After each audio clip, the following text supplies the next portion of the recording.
Welcome. You're listening to Ask the Doulas, a podcast where we talk to experts from all over the country about topics related to pregnancy, birth, postpartum, and early parenting. Let's chat.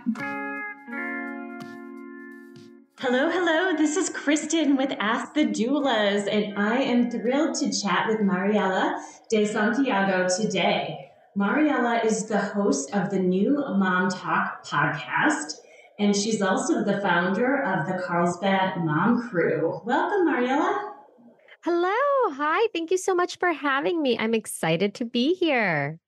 Yeah, I can't wait to dive into our topic, which is the importance of preparing for postpartum during pregnancy versus waiting until after you have your baby. I love this topic. But before we get into it, I would love to hear more about your journey as a mom and how you got into podcasting and supporting moms with your Carlsbad Mom Crew. Yeah, so it all started with me being a first-time mom, which I think many of us can relate to.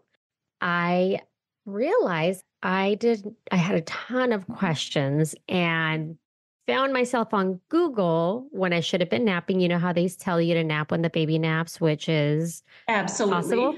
I could not do that. I was on Google, everything from why do my boobs hurt? Oh my gosh, that's a clogged duct. Yes. How many diapers should my baby be going through? What's the difference between cloth and disposable diapers? I mean, you name it, anything and everything. And I thought to myself, why isn't there a podcast that just brings experts on to answer these commonly Googled topics? So I created it. And then out of that, I then took over what was originally called Carlsbad Mom Walk. And I've had that for just over a year, have since then rebranded, built it up to what it is today, expanded to now have San Diego Mom Crew. And that came out of that desire of wanting to connect with other moms that were also in the same place as I was, being a first-time mom, being new to the area, not knowing other moms, wanting to just connect and have meetup at a park, just being able to invite a friend and say, hey, do you want to go do tummy time underneath a tree in the shade? I love it. It's just so hard when you're a first-time mom. And if you're the first one out of your mom friends, things change and you need to build new relationships. Exactly. I had kids later in life, so most of my circle of friends had advice that wasn't relevant. So much changes as far as feeding and baby gear. And I mean, even safe sleep has some changes. So their advice was helpful, but I learned that hiring experts is the way to go. Yes. Well, I feel also, just the science has evolved, what's accessible to us, things that you hear. I will say that I did not know the difference between a doula and a midwife until I started my podcast. I also did not know what pelvic floor physical therapy was until I started my podcast. That was 8 months after I had a baby. Isn't that crazy? It's so common. That is the biggest misconception, is that we are actually midwives and catch babies, and people are so confused about the non-medical doula role and the role of a home birth midwife. Yes. And so I just wanted to be able to educate moms to have them get the answers in short little snippets.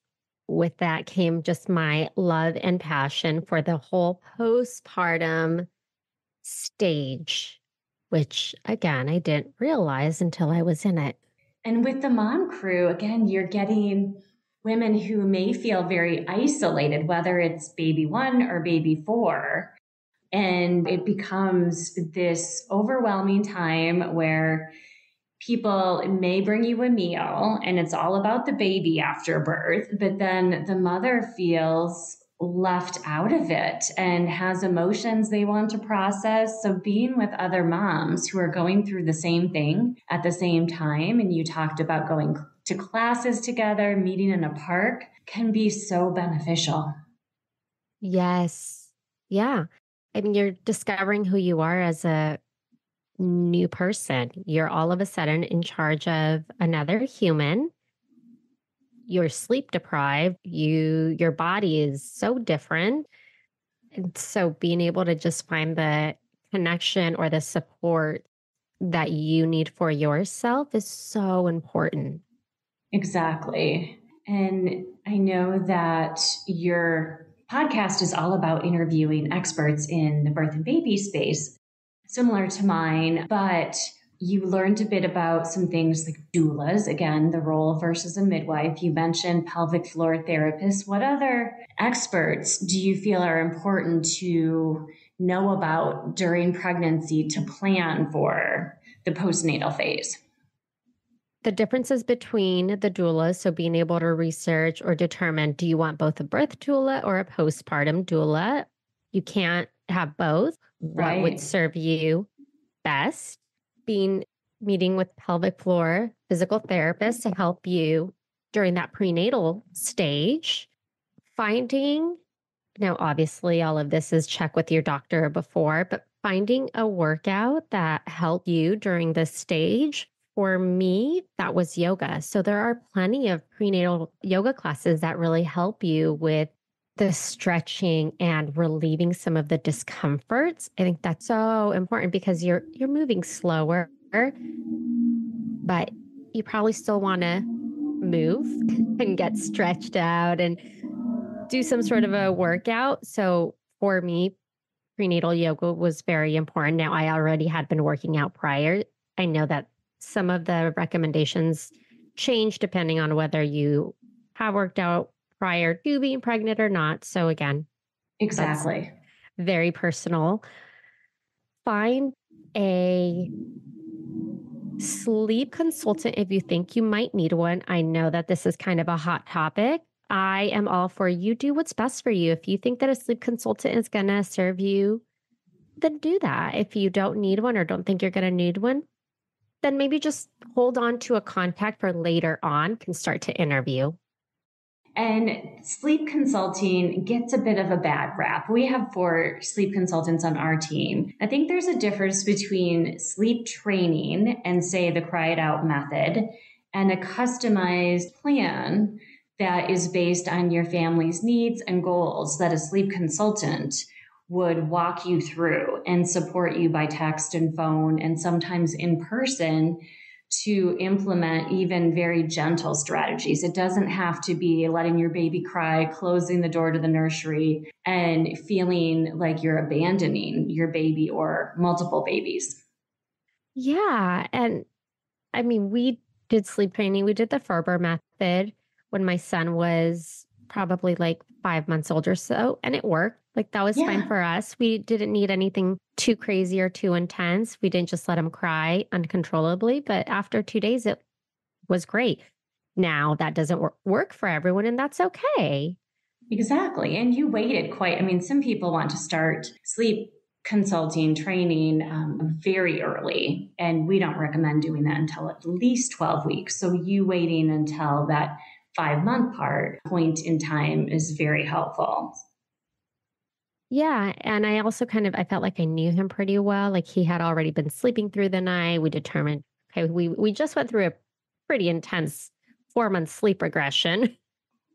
That's rough. Those are rough. And also, if you plan on breastfeeding or nursing or chest feeding, reach out to a lactation consultant. Have one that you can connect with if it is a support that you need later on.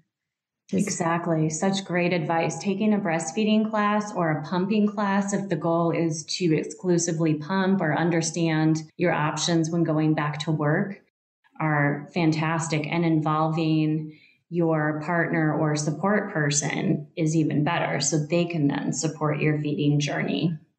Yes, because it is a lot of work.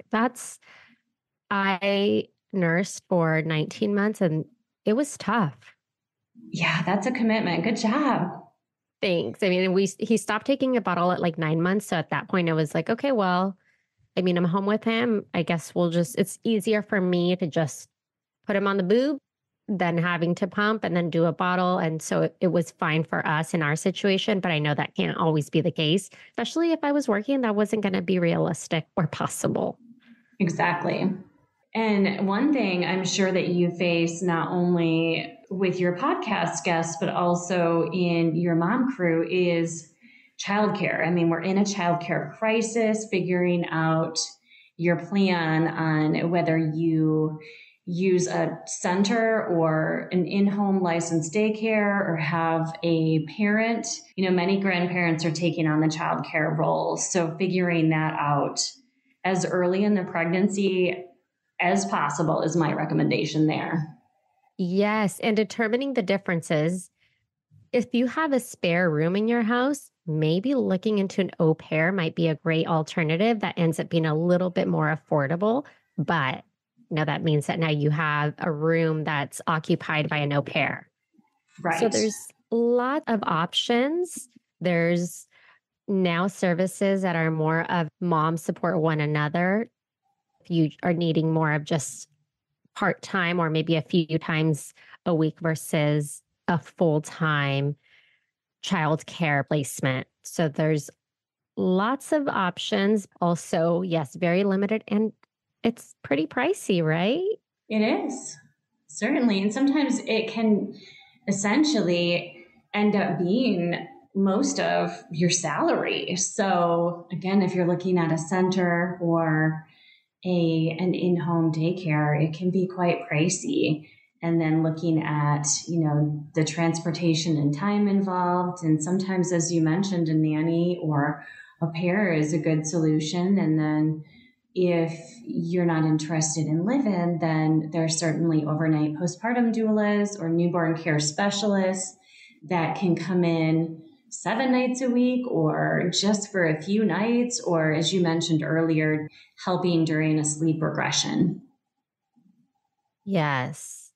And I would say definitely, if you can, use those services, because I can only imagine that transition going from you had a baby, let's say you only get 3 months off. Now, all of a sudden, you're going back to work, which is a different change of routine. And then you have a sleep regression. So now you're even more sleep deprived. So getting those supports so that you can really do your best is so essential. And it shows strength, right? Like sometimes I feel like we tend to feel a little bit weak when we ask for help or support, but it really does show a lot more strength for you to be able to admit like what your capacity is and what you can take on and what you need give to others to help you.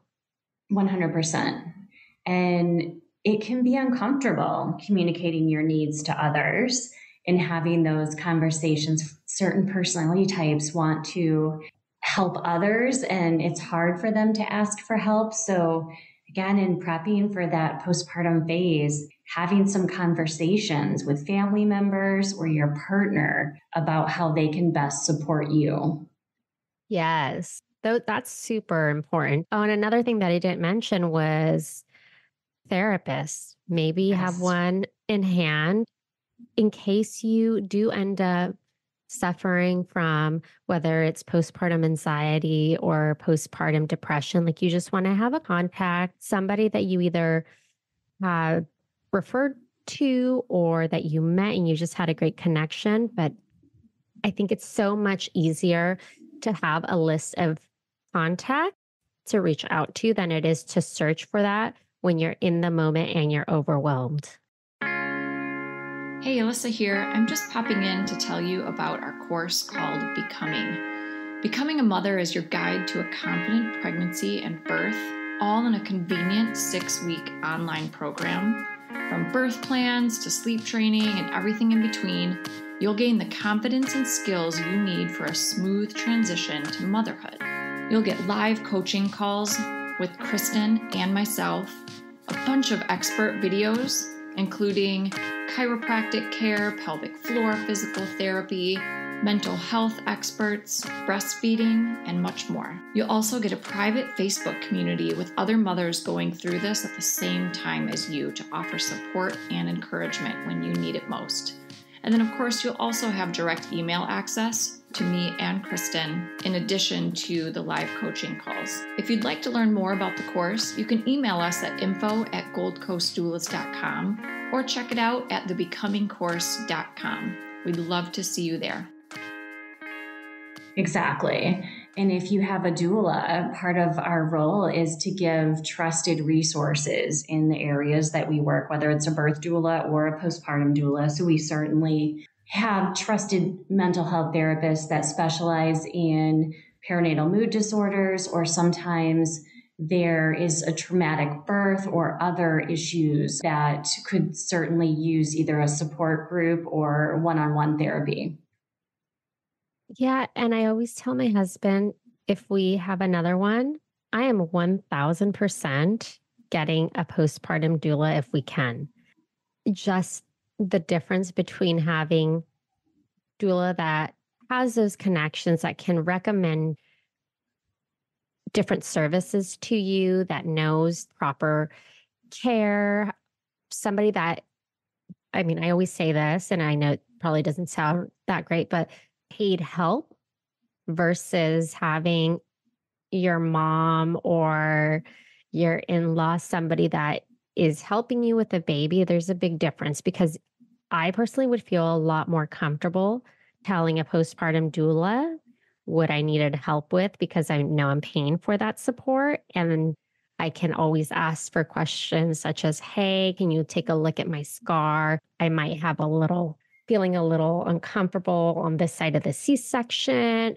Those type of things where, like, you know that they see it all the time. This is their specialty. They're constantly being educated in the newest and latest versus somebody that maybe had a baby 5 years ago or even 3 years ago. Like, there's a big difference, right? Like, yes, I mean, such a big difference. And if it's a family member, sometimes there's a bit of judgment, or the parent, they may want you to feed or parent or like focus on sleep in a way that worked for them, or even one of your other siblings. And having an expert that has the evidence-based information and is not there with any judgment, no agenda, can be very helpful.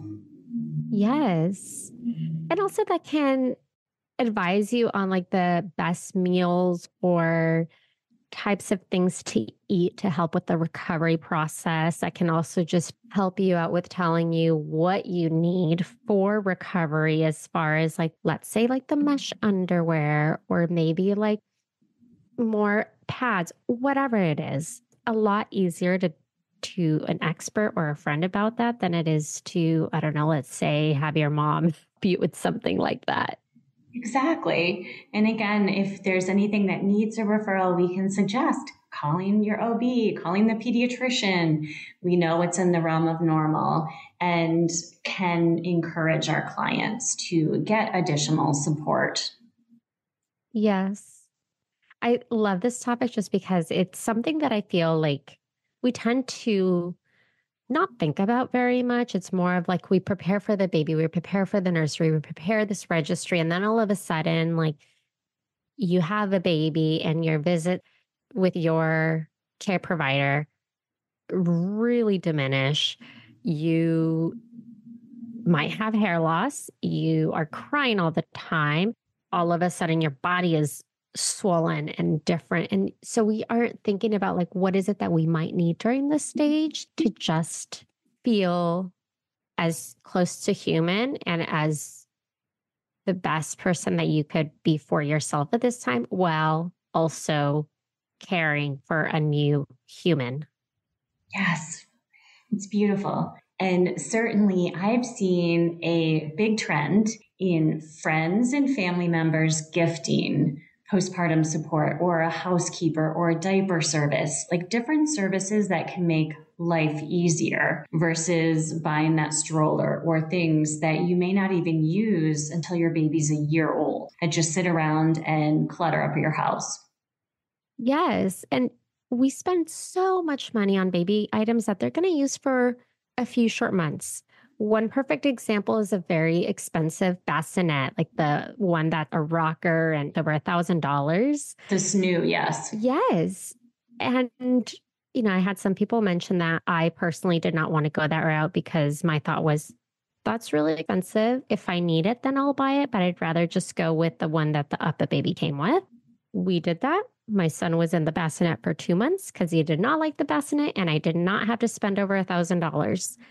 Ever, I could have used $1,000 to go towards, let's say, a postpartum doula, or yes, a house cleaner, or some meal prepping service that would just drop off fully cooked meals and not just DoorDash. There's just a lot more that I could do with $1,000 that actually helps me out than a bassinet. Yes. And then again, as you're setting up a baby registry, you don't know what's going to work. Some babies don't like a certain swaddle, and you think, your friend had a great experience with it, or a bassinet, as you mentioned. And there are rental services with, say, this new and some higher end bassinets, but that's still expensive, and some babies don't take to them. Yeah. So I always say, keep that registry as minimal as possible. And then if you need it, get it. But don't spend so much on something that you're not sure you're going to need. A stroller? Yeah. Highly recommend that you spend on a stroller that you love. You're going to need it.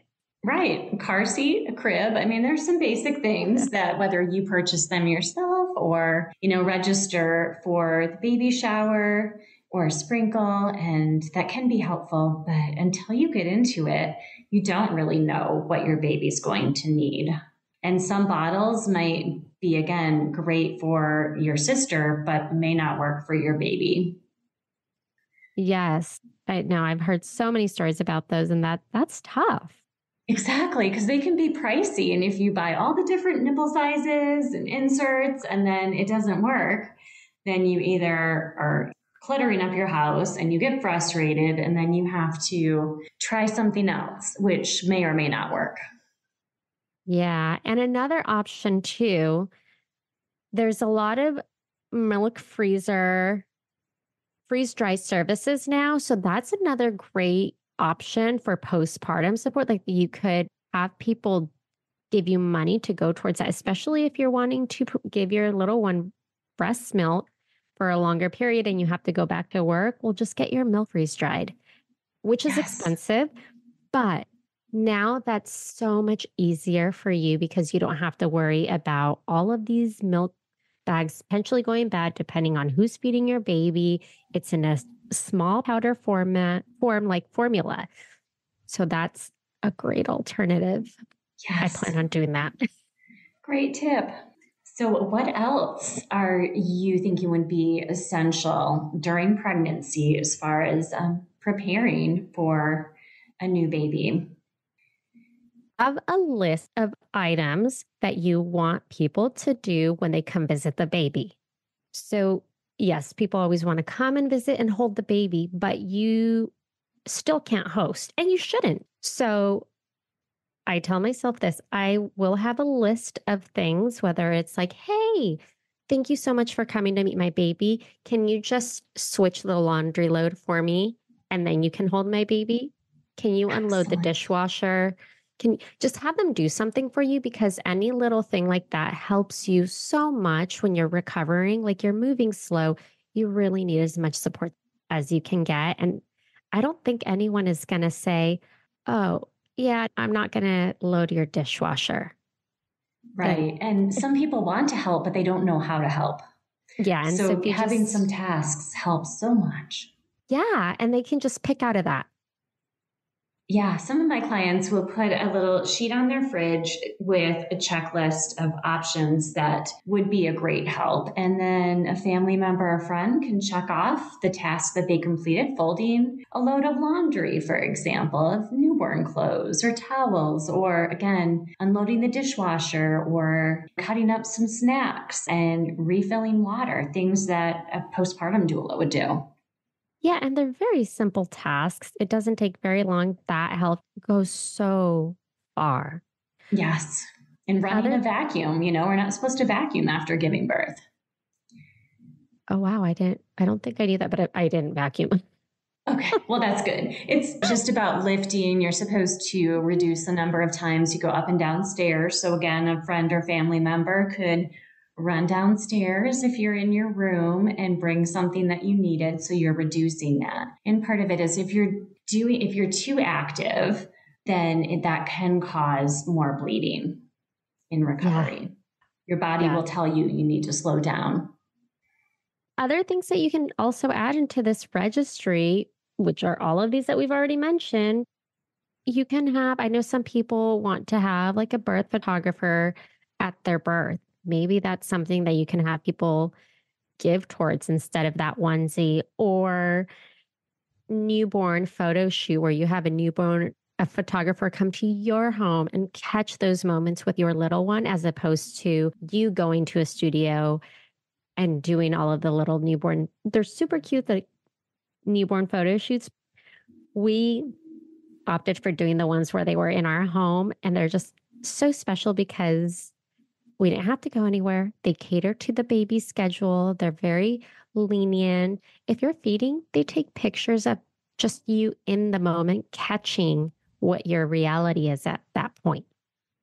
We did the same thing, and it's documentary style, very lifestyle focused. I love those. I did some in studio as well, but the ones at home are my favorites for sure. Yeah, they are. And then you can turn those into a book. We did that. That way you have all of the pictures somewhere that you can actually see them instead of in a computer. Excellent. Yes, we have so much with digital photography. It's great, but to actually take the time to print doesn't always happen. For me, I need to catch up, and so my kids with all of their activities to put a book together is something that is always low on my to-do. Takes a long time. Exactly. So any other tips, Mariela? Yeah, I think the biggest takeaway is your body is really going to change. It's not going to come back right away. You're bloated for months. So invest in quality clothes that are going to make you feel good and comfortable with where you are, and accept that it's going to change later on, but just really get things that make you feel good with this place that you're in, because I didn't want to do that. And I always felt frumpy. So if I had just done that one thing, I feel like I would have felt a lot more put together. I love it. And you never know if someone's going to pop over. So having some cute tops that are easy to breastfeed in, or a nice PJ set, it does make a difference. And that soft material is game changer for sure, because you don't want anything starchy or rough, and especially with feeding. I mean, you're so tender during that time. Yeah. So when you're building this registry, really think about what you're going to need after you have the baby and ask for it.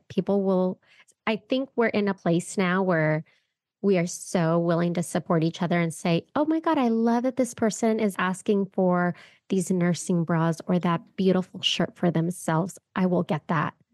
Yes. And there are some great postpartum subscription boxes that have items that are geared not only toward baby, but for the mother, and self-care, and some clothing and nursing bras. So I love that trend.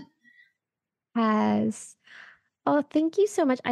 I just really hope that all moms out there think about themselves. And it's so hard to do, especially with your first one, but make sure that you don't leave yourself out, because this is your time, your moment of transitioning, discovering who you are. So make it what you want it to be. Exactly. We don't get a do-over of this postpartum phase or birth. So I agree. Preparation makes a huge difference. So how can our listeners connect with you, Mariela? So the easiest way is to go to my website, newmomtalk.com. On there, you can find my podcast Instagram page, which is newmomtalk.podcast. If you're in the San Diego area, you can find me on Instagram at Carlsbad Mom Crew or San Diego Mom Crew. I would love to connect. Please be sure to tune in, sign up for my newsletter. I If you also have like a topic in mind, please reach out. But yes, I love hearing from moms and supporting moms. Something that I am very passionate about after becoming one. Well, thank you for all of your work in supporting moms in San Diego area, and your podcast has such an incredible reach and is certainly educating moms everywhere. So appreciate the work you're doing and would love to talk to you again, Mariela. Thank you for having me. Thanks for listening to Ask the Doulas.